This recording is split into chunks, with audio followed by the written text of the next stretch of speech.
আজ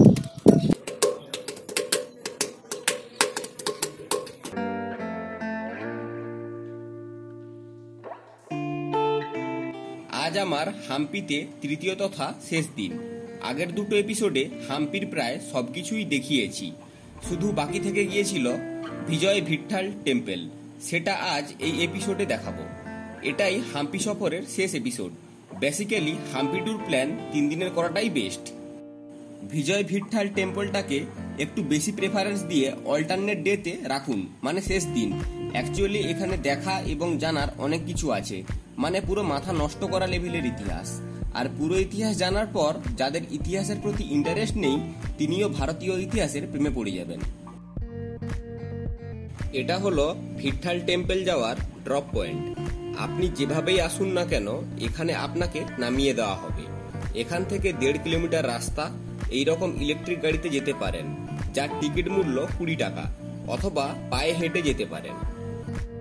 হাম্পিতে কোথায় থাকবেন, কোন হোটেলে খাবেন, কিভাবে ঘুরবেন, সমস্ত কিছু আমার আগের দুটো ভিডিওতে অলরেডি বলে দিয়েছি। যেসব দর্শক বন্ধু আমার আগের দুটো এপিসোড দেখেননি, তাদের জন্য আমি আমার ডেসক্রিপশন বক্সে লিংক দিয়ে রাখলাম। আমাদের দৈনন্দিন জীবনে টাকা পয়সার প্রয়োজন সকলেরই আছে, কিন্তু আমরা কতজন লক্ষ্য করি এই নোটের পেছনে কোন স্তম্ভের ফটো আছে আর কোথায় রয়েছে? আজ আমি আপনাদের তেমনই একটা স্তম্ভ দেখাবো, যেটা আমাদের নতুন 50 টাকার নোটের পেছনে আঁকা রয়েছে। হাম্পির পুষ্করাণী হলো পবিত্র জলের ট্যাঙ্ক, যা মন্দিরগুলির সাথে সংযুক্ত।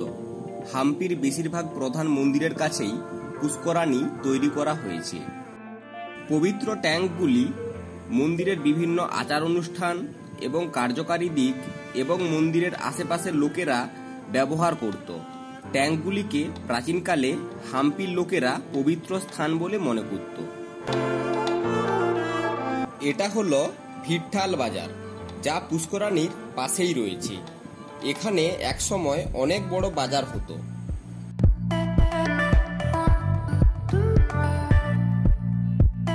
ওই যে দূরে পাহাড়টা দেখতে পাচ্ছেন, ওটা হলো অঞ্জনেয়া পাহাড়। আগের ভিডিওতে আমি ওখান থেকে জুম করে আপনাদের ভিট্ঠাল টেম্পল দেখিয়েছিলাম। আমি এখন দাঁড়িয়ে আছি ভিট্ঠাল টেম্পলের মেন গেটে। আমার সামনেই রয়েছে মন্দিরে ঢোকার জন্য টিকিট সংগ্রহের কাউন্টার। এই মন্দির সপ্তাহে প্রতিদিন সকাল 8:30 থেকে সন্ধে 5টা পর্যন্ত খোলা থাকে। এই মন্দিরে ঢোকার জন্য প্রবেশ মূল্য ভারতীয়দের জন্য 30 টাকা, বিদেশিদের জন্য 500 টাকা। হাম্পিতে আসার জন্য সব থেকে ভালো সময় নভেম্বর মাস থেকে ফেব্রুয়ারি মাস, মানে শীতকাল। ভুল করেও গ্রীষ্মকালে আসবেন না।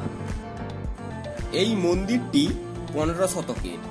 এটি বিজয়নগর সাম্রাজ্যের অন্যতম শাসক রাজা দ্বিতীয় দেব রায়ের শাসনামলে নির্মিত হয়েছিল। বিজয়নগর রাজবংশের সবচেয়ে বিখ্যাত শাসক কৃষ্ণদেব রায়ের রাজত্বকালে মন্দিরের বেশ কয়েকটি অংশ সম্প্রসারিত এবং উন্নত করা হয়েছিল। স্মৃতিস্তম্ভটিকে বর্তমান রূপ দিতে তিনি গুরুত্বপূর্ণ ভূমিকা পালন করেছিলেন। ভিট্ঠালা মন্দিরটি শ্রী বিজয় ভিট্ঠালা মন্দির নামেও পরিচিত। এটি ভগবান বিষ্ণুর অবতার ভগবান ভিট্ঠালাকে উৎসর্গ করে করা হয়েছে। ভেতরে ঢুকে আই অ্যাম তো ভেরি অবাক। এক অনন্য চিত্র। একসাথে এত মন্দির, কোনখান থেকে শুরু করব আর কতগুলোকেই বা ক্যামেরা বন্দি করব? কাকে ছেড়ে কাকে দেখব আমি নিজেই খুঁজে পাচ্ছি না। এই অবাক এবং হতবাকের মধ্যে বঙ্গবাসী যাত্রীদের জন্য নিয়ে এসেছি এক সুখবর। হাওড়া থেকে 18047 অমরাবতী এক্সপ্রেসে কর্ণাটকের হুগলি পর্যন্ত এসে আপনি সহজেই হাম্পি বা বাদামি যাত্রা করতে পারেন। বিজয়নগর মন্দিরগুলির মধ্যে ভিট্ঠালা মন্দিরকে সবচেয়ে অলংকৃত মন্দির বলে মানা হয়। মন্দিরটিতে বেশ কয়েকটি আকর্ষণ রয়েছে, যা পর্যটকদের জন্য অবশ্যই একটি দর্শনীয় কাঠামো করে তোলে। প্রকৃতপক্ষে এটি হাম্পির সবচেয়ে বেশি পরিদর্শন করা স্মৃতিস্তম্ভ। এটি হলো ভিট্ঠাল বিষ্ণুর মূর্তি। কিংবদন্তি আছে যে মন্দিরটি ভগবান বিষ্ণুর জন্য তার ভিট্ঠালা রূপে একটি আবাস হিসাবে নির্মিত হয়েছিল। এই রথের চিত্র আমাদের নতুন 50 টাকার নোটে রয়েছে। ভালো করে লক্ষ্য করে দেখবেন, নোটে রথের নিচে হাম্পি বলে লেখা আছে। সবাই মিলিয়ে দেখছে, তাই আমিও একবার মিলিয়ে আমার দর্শক মহলে দেখিয়ে দিলাম।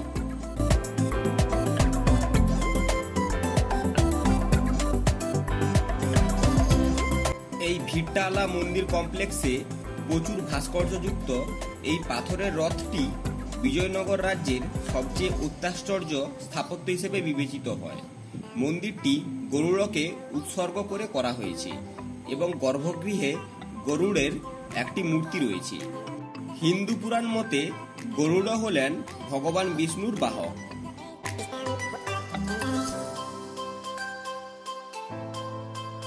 এখানকার লোকেদের মতে এই রথটি মনোলিথিক, মানে একটি পাথরের উপর কেটে তৈরি করা হয়েছে। এটি ভাস্কর্যে নিপুণ। এটি ভারতের 3টি বিখ্যাত পাথরের রথের মধ্যে একটি। অন্য দুটি রথ হল ওড়িশার কোনারক এবং তামিলনাড়ুর মহাবলীপুরম। ভিট্টালা মন্দিরের পাথরের রথটি আসলে একটি মন্দির, যা একটি শোভাময় রথের আকারে ডিজাইন করা হয়েছে। একটু ভালো করে দেখলে বুঝতে পারবেন, এই রথের হাফ ইঞ্চিও জায়গা নকশাবিহীন নেই। এটা হলো মন্দিরের ভোজনালয়। মন্দিরের যে কোনো অনুষ্ঠানে এখানে বসে খাওয়া দাওয়া হতো। এখন আমরা দেখব মহামণ্ডপ বা মূল হল। এটি অপার সৌন্দর্যের একটি কাঠামো এবং এটি একটি অত্যন্ত অলংকৃত ভিত্তির উপর অবস্থিত। এই মণ্ডপে বিজয় ভিট্টালা এবং রুক্মিণীর বিবাহ সম্পন্ন হয়েছিল। এই মণ্ডপের সম্মুখভাগে রয়েছে 40টি স্তম্ভ এবং কেন্দ্রীয় ভাগে রয়েছে 16টি স্তম্ভ। প্রতিটি স্তম্ভের উচ্চতা প্রায় 10 ফুট।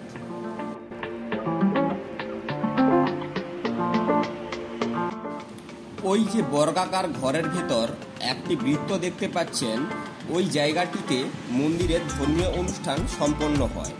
ছাদের দিকে একটি নকশা দেখতে পাবেন, এটি পদ্মা চাপনি নামে পরিচিত। এই নকশার মাঝে রয়েছে পদ্ম ফুলের কুঁড়ি। প্রতিটি স্তম্ভচিত্রের আলাদা আলাদা গল্প রয়েছে, তবে এদের মধ্যে সবচেয়ে গুরুত্বপূর্ণ হল রামায়ণের দৃশ্য। এখানে 10 ওয়ালা মাথাযুক্ত রাবণের চিত্র রয়েছে। এখানে রাবণ হনুমানকে বসার জন্য আসন দেয়নি, তাই হনুমান তার লেজ থেকে আসন তৈরি করে তার উপর বসেন। এটা হলো লঙ্কা দহন। মন্দিরের প্রতিটি স্তম্ভে এই রকম চমৎকার ছবি খোদাই করা আছে। এটা বিষ্ণুর 4র্থ অবতার, নরসিংহ অবতার। এখানে ভগবান কৃষ্ণা গাছের নিচে নৃত্য করছে। তাদের প্রতিটি নৃত্যের নকশা এই স্তম্ভে রয়েছে। গোপিকারা একটি পুকুরে চান করছে। কৃষ্ণা তাদের জামা কাপড় নিয়ে গাছে উঠে পড়েছে, আর সকল গোপিকা তাকে অনুগ্রহ করছে তাদের জামা কাপড় ফিরিয়ে দেওয়ার জন্য। এইভাবে প্রতিটি স্তম্ভে সুন্দর সুন্দর গল্প ফুটিয়ে তোলা হয়েছে। এই স্তম্ভে বিষ্ণুর 10টি অবতার রয়েছে: মৎস্য, কুর্মা, বরাহ, নরসিংহা, বামন, পরশুরাম, রাম, বলরাম, কৃষ্ণা এবং কল্কি। এই সুন্দর অলংকৃত ভাস্কর্য স্তম্ভগুলি এই জাঁকজমকপূর্ণ মহৎ মন্দিরের একটি বড় উদাহরণ দেয়। 16টি জটিলভাবে সজ্জিত স্তম্ভে নরসিংহ এবং ইয়ালির সুন্দর ভাস্কর্য রয়েছে। যারা ভাস্কর্য প্রেমী এবং ভারতীয় ইতিহাস প্রেমী লোক, তাদের জন্য এটা একটা দারুণ জায়গা। ওই যে দূরে হলঘরটি দেখছেন, ওটা হলো মন্দিরের সভাগৃহ। মন্দিরের যাবতীয় সভামূলক কার্যক্রম ওখানে হতো। মন্দিরের প্রতিটি স্তম্ভে এত ধর্মীয় নকশা রয়েছে, আপনি কোনোটাকেই বাদের খাতাতে ফেলতে পারবেন না। এখন আমরা চলেছি রাঙামণ্ডপ এবং মিউজিক্যাল পিলার দেখতে। এটি হলো রুক্মিণী দেবীর মূর্তি। এটা হলো ওয়াটার ফাউন্টেন টাইপের, কিন্তু এটি তৈরি করতে গিয়ে শিল্পীরা সাকসেসফুল হতে পারেনি। বর্ষাকালে যখন এটার ওপর জল পড়ে, এই ছিদ্রগুলির মধ্য দিয়ে ফোঁটা কেটে নিচের ছিদ্রে পড়তে থাকে। এটি একটি বিশেষ খোদাই, 7-in-1। 7টি বিশেষ খোদাই একটি চিত্রে রয়েছে।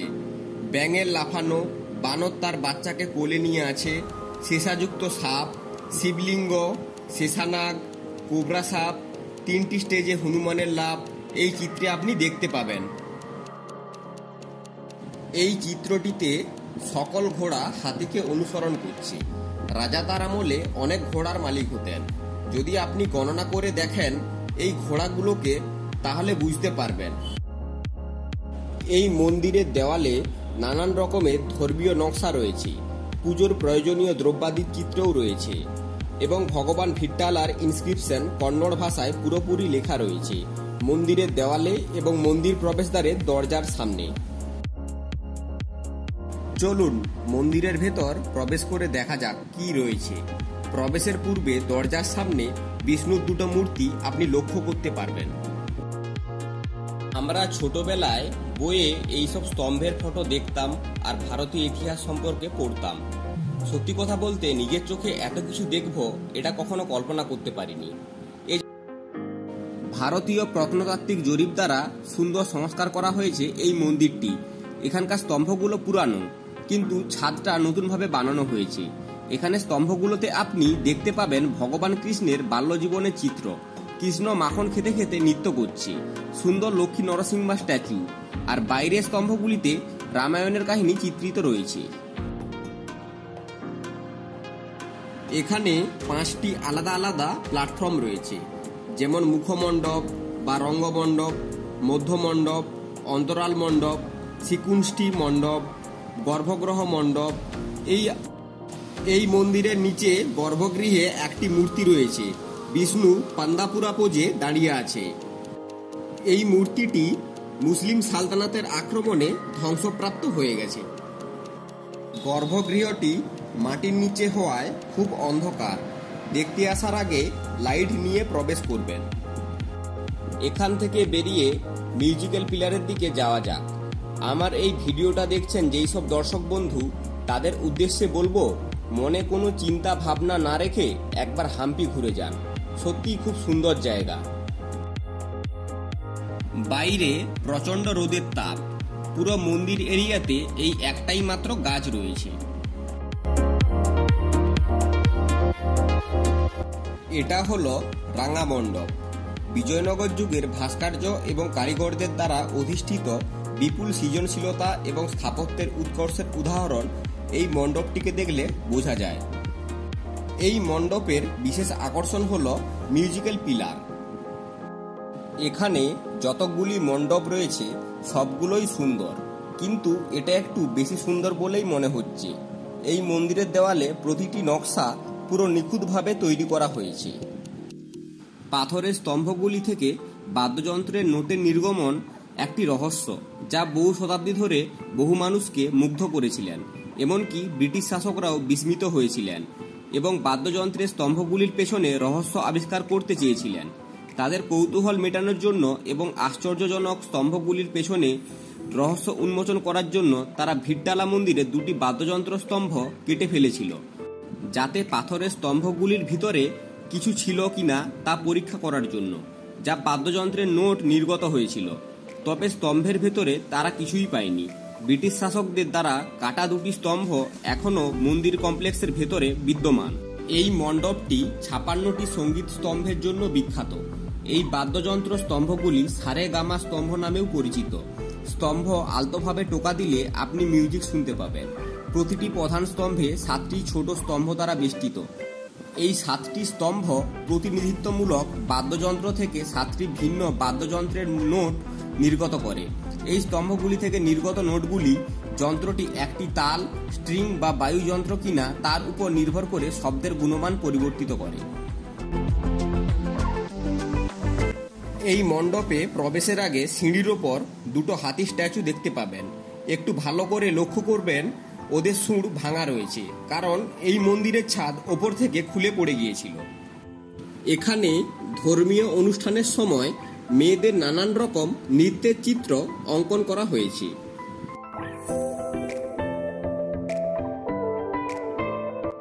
এখানে লক্ষ্য করলে দেখতে পাবেন এরা হলো চাইনিজ ঘোড়া ব্যবসায়ী। চাইনিজরা প্রতিটি ঘোড়ার লেজ চেক করে ঘোড়ার কত বয়স নির্ধারণ করতে পারেন।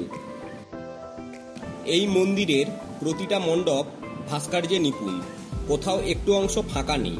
দেখে মনে হচ্ছে মণ্ডপগুলো যদি আরো বড় হতো তাহলে আরো ভাস্কর্যে ভরে দিত। প্রতিটি ভাস্কর্য নিখুঁত। এখানে যেমন গরম রয়েছে ঠিক তেমনি ভাস্কর্যে নিপুণ মন্দিরও রয়েছে, যা দেখে আপনার মন শান্তি পাবে। মনে হবে যেন সারাদিনের শেষে এটাই সবথেকে বড় পাওয়া। হাম্পির প্রতিটা মন্দিরের মতো এটাও কিন্তু ইউনেস্কো ওয়ার্ল্ড হেরিটেজের আন্ডারে রয়েছে। এটা মানতে হবে আগেকার দিনের রাজাদের রুচিটাই সম্পূর্ণ আলাদা ছিল। রাজা কৃষ্ণদেব রায় যে ভাস্কর্যপ্রেমী রাজা ছিলেন তা বিশেষ করে এই মন্দিরটি দেখে বোঝা যায়। চোখের সামনে এত নিখুঁত জিনিস দেখব কখনো ভাবতে পারিনি। তবে এটাও ঠিক, যেই সকল শিল্পী এই মন্দিরটি বানিয়েছে তাদের ট্যালেন্টের বাহবা দিতেই হবে। তারা যদি এত কিছু না বানাতো তাহলে হয়তো আমরা এত সৌন্দর্যটা অনুভব করতে পারতাম না। এখানকার মন্দিরের প্রতিটি স্তম্ভে আপনি দেখতে পাবেন ভগবান বিষ্ণুর নানান অবতার, ভগবান শিব, ভগবান রাম, লক্ষ্মী নরসিংহ, রামায়ণের কাহিনী এবং নানান ধর্মীয় অনুষ্ঠানের চিত্র খুব সুন্দরভাবে ফুটিয়ে তোলা হয়েছে। এখানকার সংস্কৃতির প্রতিটা ছবি খুব পরিষ্কারভাবে তুলে ধরা হয়েছে এই মন্দিরের দেওয়ালে। নানান রকম নৃত্য, ছেলেরা ঢাক ঢোল বাজাচ্ছে, সমস্ত চিত্র এই মন্দিরের দেওয়ালে চিত্রিত আছে। রাজা কৃষ্ণদেব রায়ের সময়কালে হাম্পিকে দুর্গ এবং সংস্কৃতিতে অনেক উৎসাহ দেওয়া হয়েছিল। তাই 1509 থেকে 1529 খ্রিস্টাব্দ পর্যন্ত এই 20 বছর সময়কালকে হাম্পির সোনালী বছর বলে মনে করা হয়। চলুন এবার আপনাদের মিউজিক্যাল পিলারের মিউজিক শোনাবো একটু।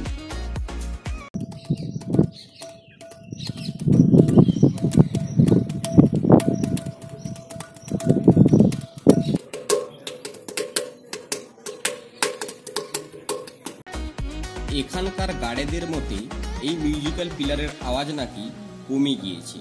আগে নাকি অল্প টোকা দিলে ভালো সাউন্ড বের হতো।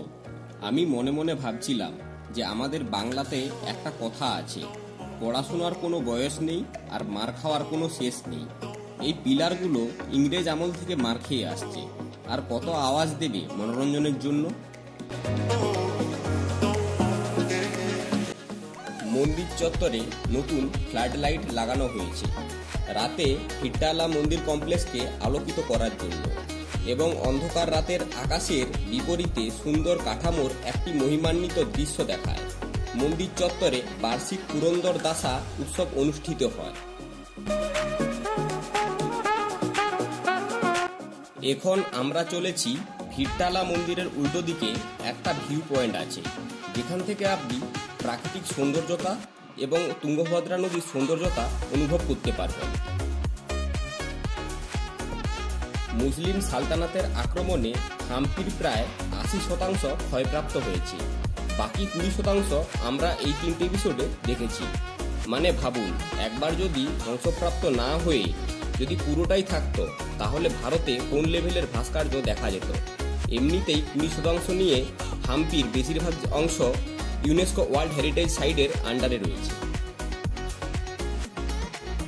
এখান থেকে তুঙ্গভদ্রা নদী দেখা যাচ্ছে। চলুন তুঙ্গভদ্রা নদীর কাছে একবার যাই। এই তুঙ্গভদ্রা নদীতে খুব স্রোত রয়েছে, তাই এখানে যখন আসবেন একটু সাবধানে নামবেন। সত্যি কথা বলতে দূর থেকে মজা নেওয়ার চেয়ে স্পটে এসে মজা নেওয়ার আনন্দটাই আলাদা। ভিট্টালা মন্দিরের দর্শন শেষ, এবার বাইরের দিকে বেরোনো যাক। আর এর সাথে সাথেই আমার হাম্পি সফরও শেষ। তবে ভগবানের আশীর্বাদে আরও একবার হাম্পি ঘুরতে চাই, আর তার সাথে চাই আপনাদের ভালোবাসা, লাইক আর কমেন্ট। ভিডিও শেষ করার আগে আমি দর্শক বন্ধুদের একটা কথা বলতে চাই। এবার নিশ্চয়ই বুঝতে পেরেছেন আমি ভিডিও শুরুতে কেন বলেছিলাম ভিট্টালা টেম্পলকে শেষ দিন বা অল্টারনেটিভ ডেতে রাখুন। সত্যি কথা বলতে এখানে দেখা এবং জানার জন্য অনেক কিছুই রয়েছে। যদি সেই জিনিসের প্রতি আপনার আগ্রহ জন্মে থাকে তাহলেই আপনার ভালো লাগবে। ভালো থাকবেন, সুস্থ থাকবেন। আবারও দেখা হবে অন্য কোনো ভিডিওতে। ভিডিওটা যদি ভালো লেগে থাকে লাইক, কমেন্ট, সাবস্ক্রাইব করতে ভুলবেন না কিন্তু।